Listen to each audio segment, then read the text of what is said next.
Prime TV, new media with a difference.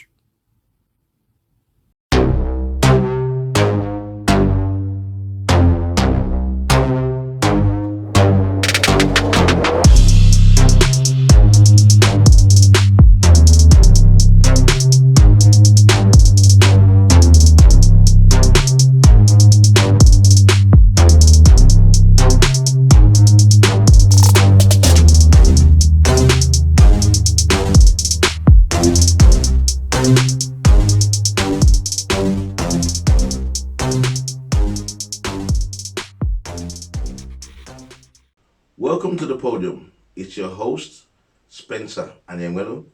I'm back again with another exciting political discussion. The podium is a program on Prime View Television. Prime View Television is a station that's online. We have a lifestyle program. We have a political program, which is Podium. And we also have the Kiddies Children's program. And not to forget the charity program called the Golden Pot of Hope. Please follow us on Prime View Television. I have on the program today a wonderful young man who has been breaking boundaries. This is a young man who has supported the incumbent president of Nigeria, President Muhammadu Buhari. He was a man who came out to say he would do anything to ensure that no looter becomes the president of Nigeria. He opened a page called NeverLooters. And NeverLooters was a platform that pushed out so much information during the run-up to the 2019 election about past looters of Nigeria, people that squandered our patrimony, our collective patrimony. And he has said he wants to, graciously wanted to come on the podium to discuss with us about how he feels today about Nigeria and where he stands and how he feels about how Nigeria is developing and moving. I have on the program a man that I call a friend. His name is Ben Samuels of NeverLooters. Again, my friend, nice to meet you again. Yes. Another evening. You're welcome to the program, Ben. Thank you. Ben, I know you. I probably haven't done justice to you because I know you have a new platform called Night 24 News. Yes. Yes, and I could be following it because Night 24 News. People in Nigeria be calling me and saying, "No, Uncle, Uncle, please. There's a platform that we saw that pushing out information that's against Buhari." Some of them, and I said, "No, that's my friend platform. That campaign for Buhari." Actually, I think the misconception is this.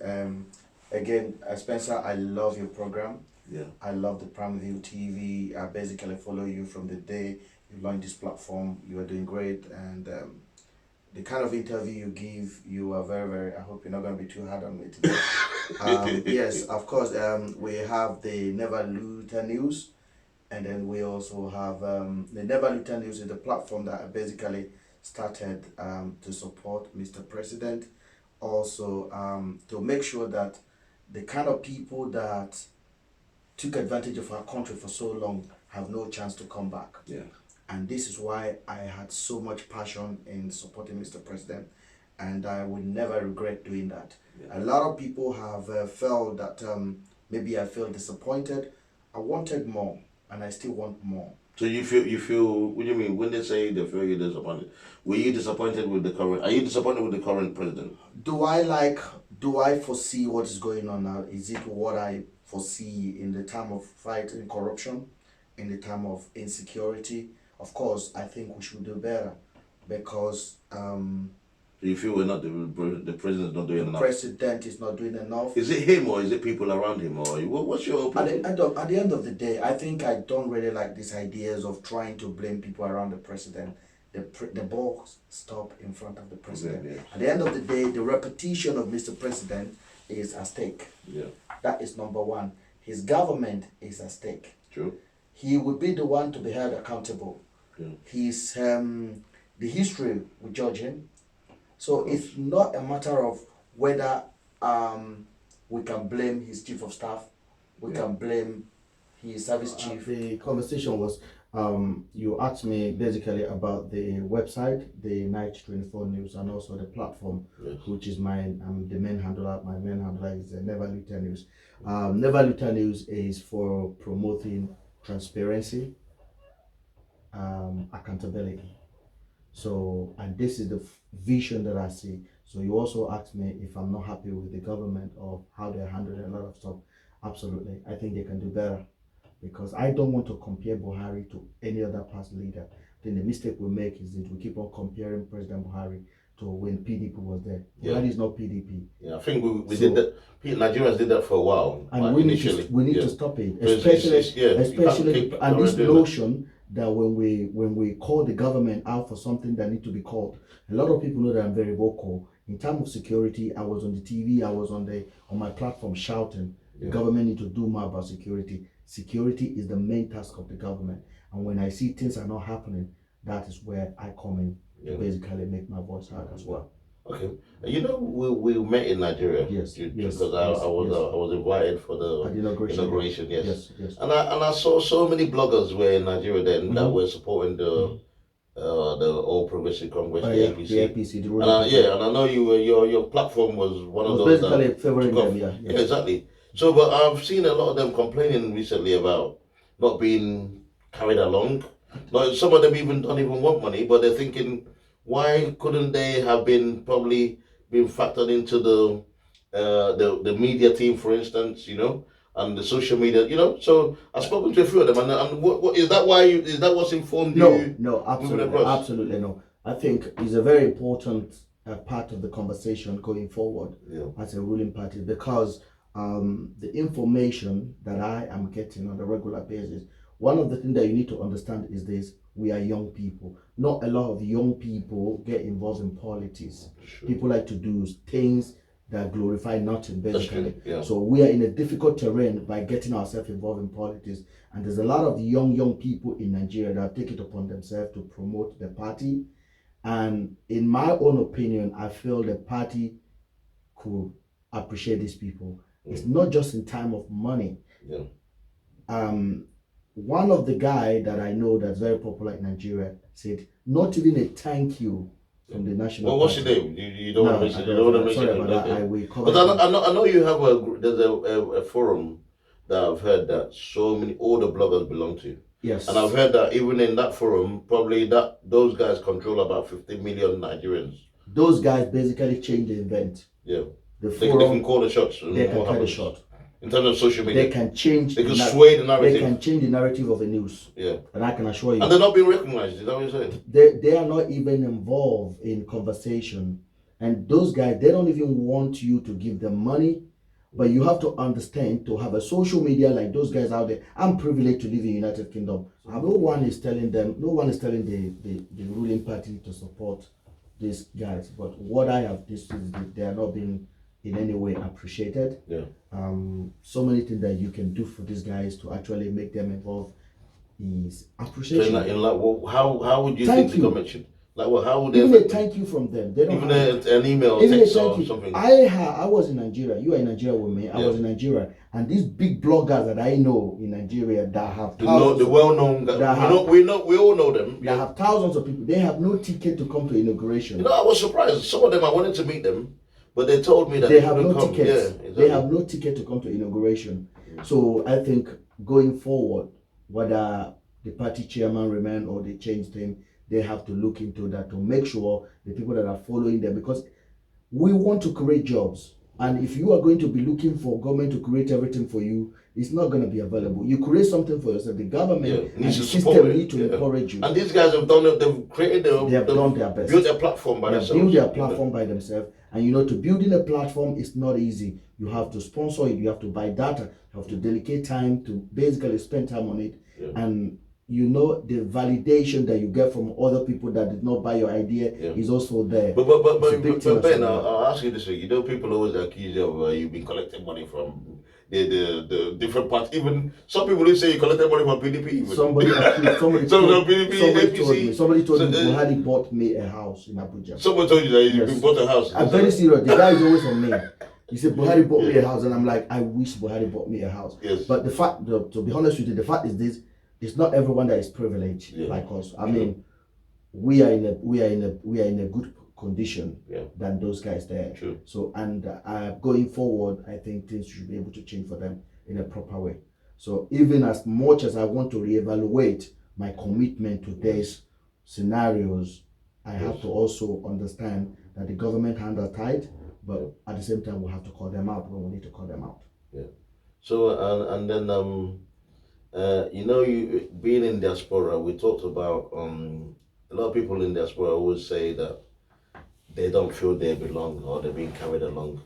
I know that there's been a lot of things happening here in diaspora, and like, you know, not just you. There's another guy that's been calling me saying, look, when things happen, a lot of them that campaign for Nigeria, for instance, not Nigeria, campaign for the APC, for the PDP even, that when the president comes to this country, when his aides and all that come, they don't even bother contacting them in terms of coming to be along and being invited to events. And we know how it happens in England here. It's not when invited, it's a small group of people.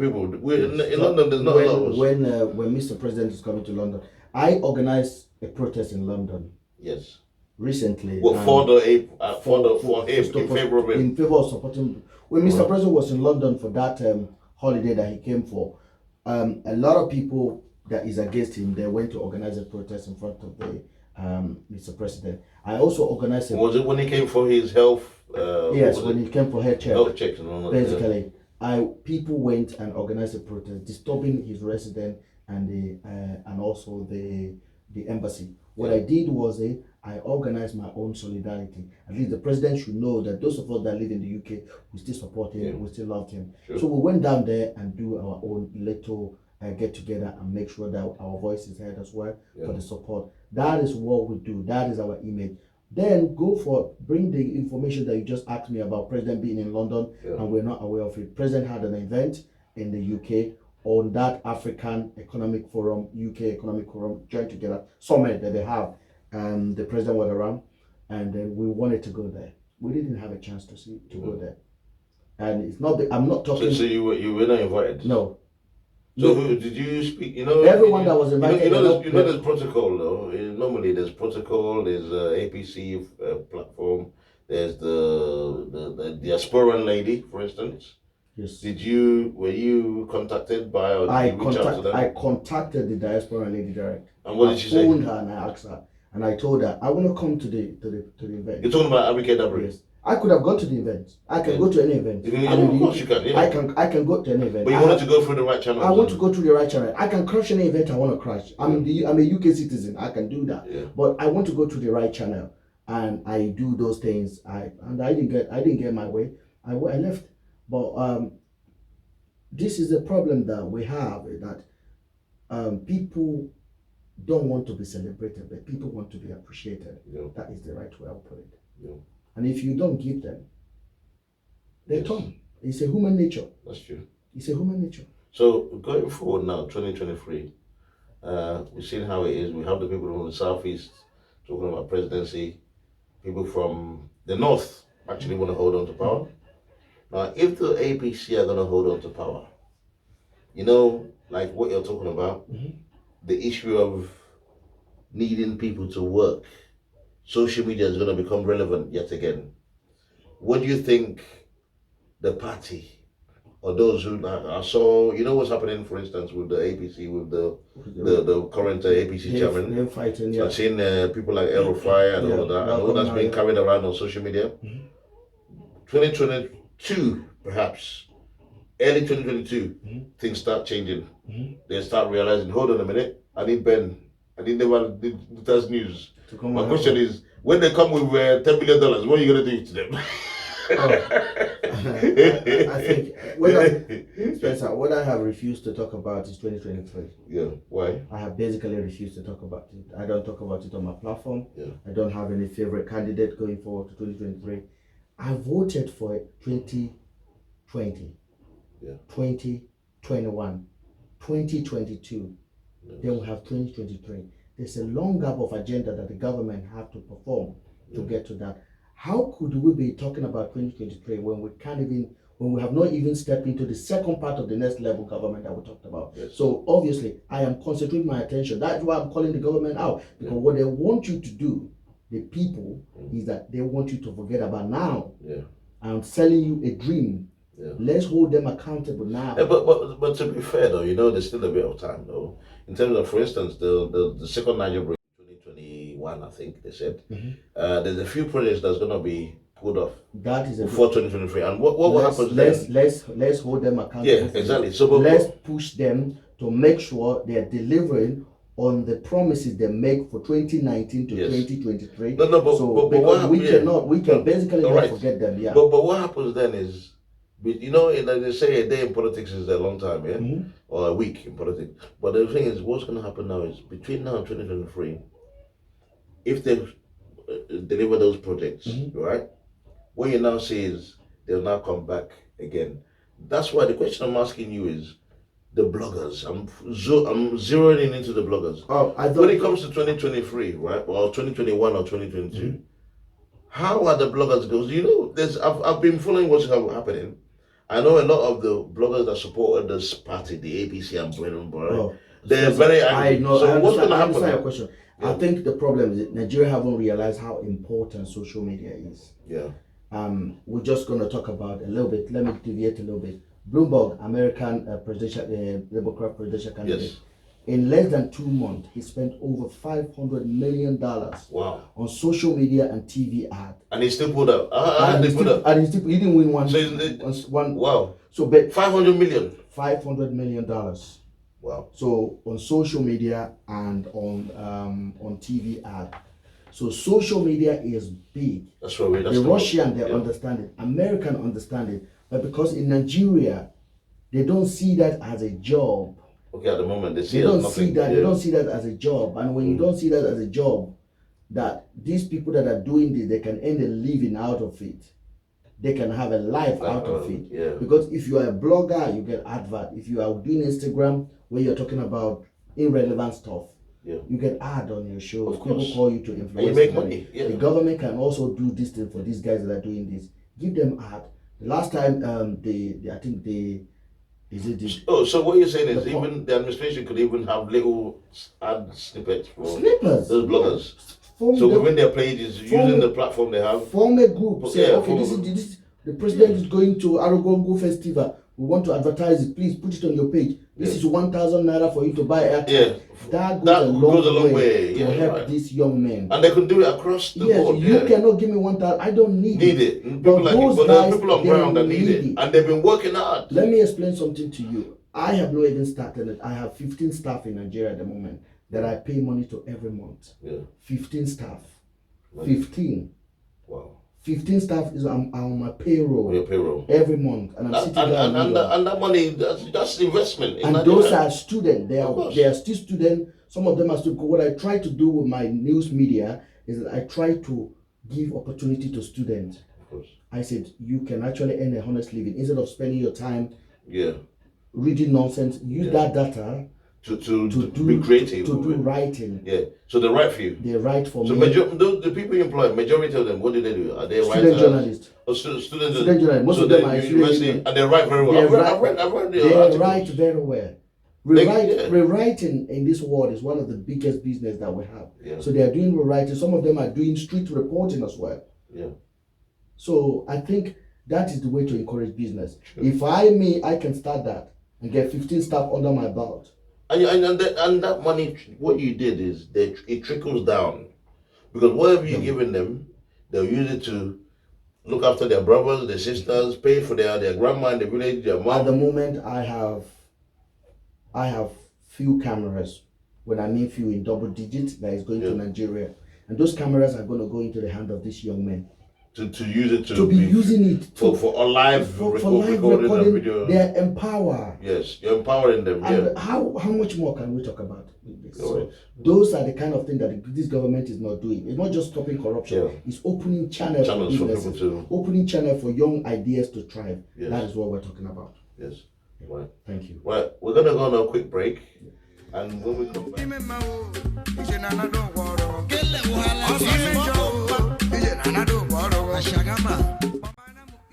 Please be our guest at our low-rate restaurant, London. The original Isiewu headquarters.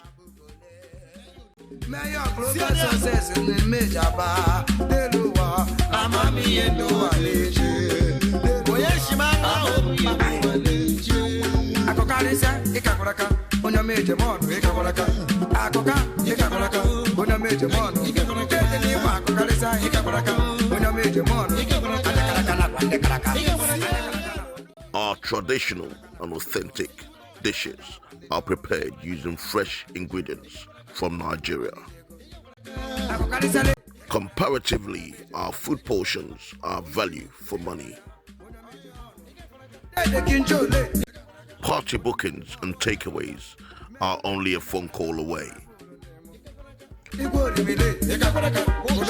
Our carefully prepared dishes taste great and unique every time. Hello, we're in London. You are here with me, Chef Adam, and to comfort. Come here for the best Isiewu, Kobe, fish, any kind of everything there. Alright, anyị wụ ndị Owerri ụna amaracha anyị ga-agwọ ihe na-agwọ agwọ. Nye we onye ọcha anyị nwere na London ụkwa na-eme ihe ndị ahụ. O ga-esi shewu.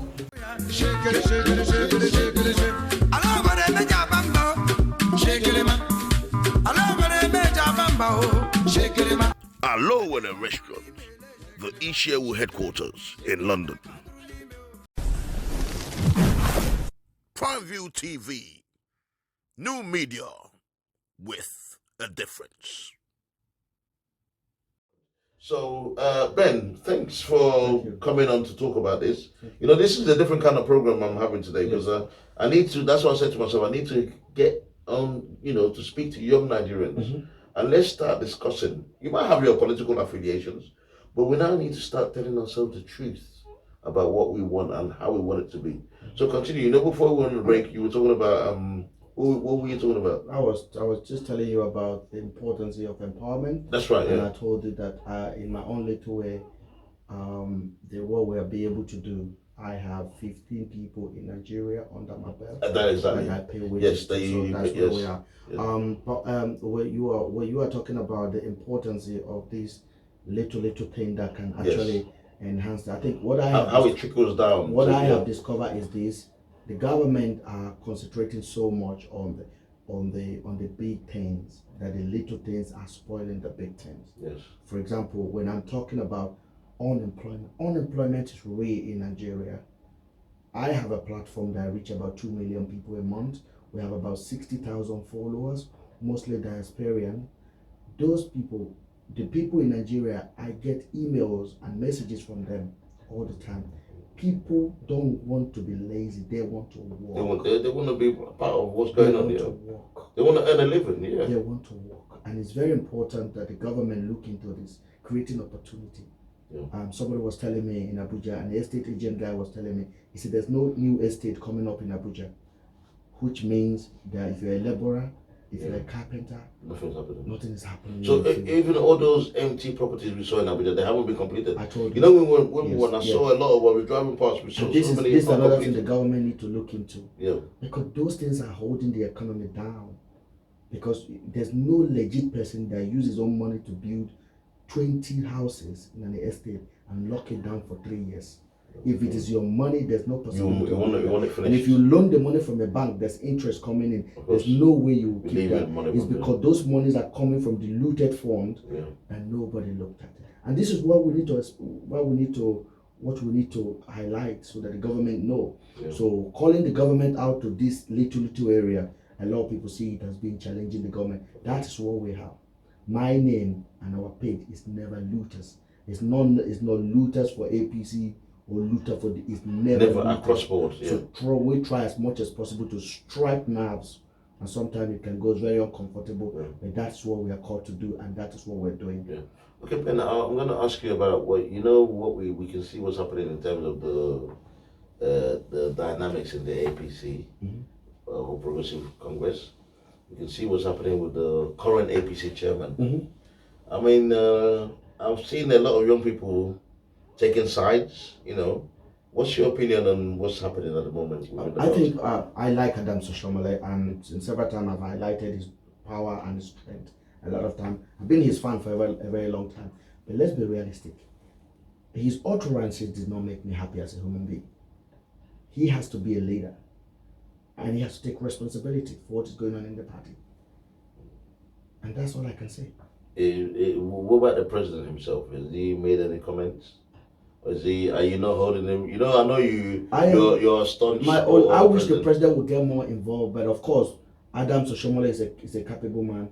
He should take responsibility for a lot of things. But you know, you told me about the platform of bloggers. There's a Nigerian blogger, which you're the president. You told me you're the chairperson of all the main bloggers in Nigeria, of which I know we all know the main bloggers in Nigeria. Like, I would like to know, you know, what you guys would like for the, you know, and it's not just this administration, because it's going to transcend, you know, any administration that comes. How you guys feel? I think it's a very simple. I got your point. It's a very simple question you're asking. When you hear blogging, a lot of people, I think APCC blogging as an area boys kind of thing. They are noisemakers, social media noisemakers. No. So they see you guys as social media thugs, really. Yeah. When we talk about social media, they should see it as opportunity for employment. Yes. As opportunity to take people out of poverty. Yeah. It's very important. So do they see you guys as a social media thugs? I think they see them as militants. As a so social media thug. So you fight they're and just you making noise. And they just see, they don't care about you after the election. They should see it as a way of creating opportunity. And this is what I want them to see. And no, but see the platform I was asking you about. The platform, you know, you told me, you said you guys control like maybe 10 million views. More than that, yeah. Yeah, more than that. We can change it. We can change the narrative. So what do you think, how do you think this can be harnessed by any administration that comes to power? It is very, very, very important the government look into it, or we look into it, form an organization, which we're in the process of doing, basically. Different ideas, but I think we'll get somewhere. I'll leave it at that for now. Okay, so you don't want to give up that much? Okay. And then in the UK, I know we're here in the UK together and all of that. Coronavirus. What advice would you give to Nigerians here? I think we're very lucky. I know, you know, in Nigeria there's only one. I think only 2 cases. I think we're very lucky. So I think we're very lucky. So in the UK here, how within the Nigerian community? Just we just follow the head England or head UK guidelines. Cleaning your hand, washing your hand, taking precautions of what you do or precaution of what you do, be aware of your environment. I think that's what we do. In Africa as well, we got to be careful. We got to make sure that the guys at our border are doing the right thing. Do you think we're being proactive in Nigeria though? Have you looked? Proactive is always, Nigerians are not ready until confrontation come. We don't buy equipment until we need it. You know, let's see. We are lucky, that's all I can say. Okay. Ben of NeverLooters and Nige 24. I know we shouldn't be shaking hands. Because okay. I'm already shaking hands. Yes. I've been talking to Ben Samuels of Nige 24 News and formerly NeverLooters page on Facebook, and we've been discussing about the travails of social media bloggers. Keep watching Primary Television. I still remain your boy, Spencer Anienwelu. Stay tuned. Thank you. Thank you, Spencer. PrimeView TV. New media with a difference.